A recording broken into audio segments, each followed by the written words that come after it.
Here's the best back strengthener for yoga practitioners. I'm Jenny, and this is Travis, and we are the co-founders of Strength for Yoga. And we wanted to show you maybe our favorite exercise specifically for yogis to strengthen the back. It's called, or we call it, Sphinx slides. And here's what it looks like. Yeah, so we'll show the regular exercise and then we'll show a way to make it a little bit easier and a few ways to make it harder. That's right. So Jenny will set up a yoga blanket on the floor and she's opened it from its usual folded position. You could also use a towel to slide on a hardwood floor or even a trash bag on carpet. On carpet, yeah. So Jenny sets up in prone face down position. Her knees are bent, so her entire torso to knee is on the yoga blanket. Her arms are outstretched in front of her, and then she pulls her body to meet her hands and slides up into Sphinx pose. So that's why we call it Sphinx slides. And if she has some room to roam, she can perform a few repetitions straight. Or if she just only had a shorter space, she could do alternating back and forth between pulling herself up into Sphinx and then pushing herself back into the start position. Yes, exactly. So we pull down with the arms and lift up with the chest, kind of pulling ourselves through. Yeah. So it's a lot harder than it looks, actually. That's true. Jenny's very strong. And it really how hard it is depends on how much friction there is between your blanket and your floor. So this blanket, I think we usually use because it has the least friction, right? Exactly. Good for demonstration purposes. But some blankets, yeah, they're a little scratchier, and some floors are more or less slidey. So necessarily there might be a little difference in how you experience the Sphinx slide based on your surface that you're working with. Mm-hmm.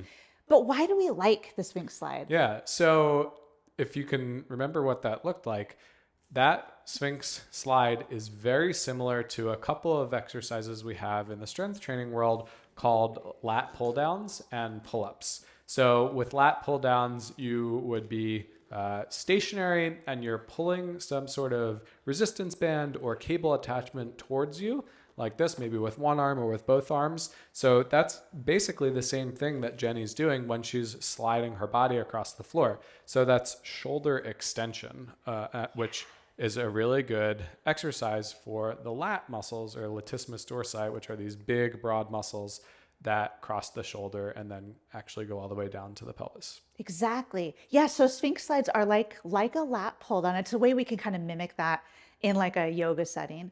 And they're also sort of like a pull-up, like an overlap with a pull-up, right? Yeah. So in a pull-up, actually the Sphinx slide may be even more like a pull-up because in a pull-up, our hands are attached on the pull-up bar, similar to they are on the floor, and we pull our body up towards our hands. So it maybe is even more similar to the pull-up than the pull-down, but they're effectively the same joint action of shoulder extension, which the lats are responsible for.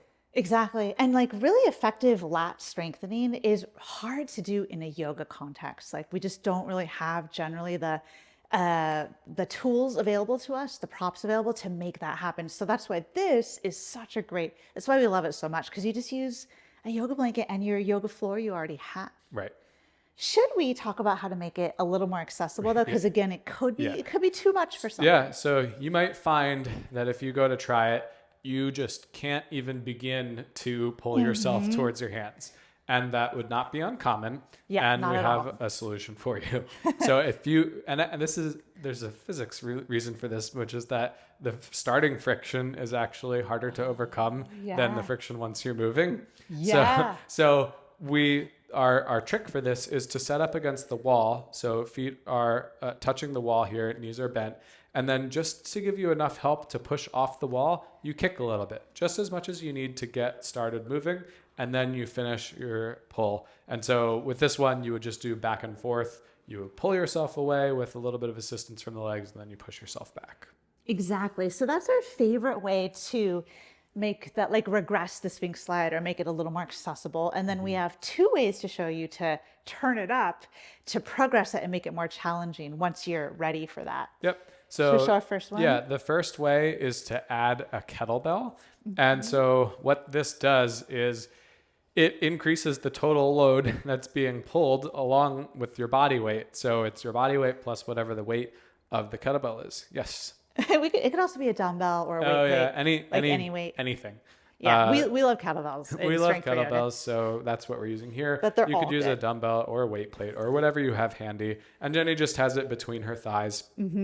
And she performs her Sphinx slide. So now it's really hard because Totally. there's the friction force is actually, from a physics standpoint, equal to the coefficient of friction times the normal force, which is the weight Wow. of the body weight plus the kettlebell. Oh my gosh. There's your physics lesson for the day.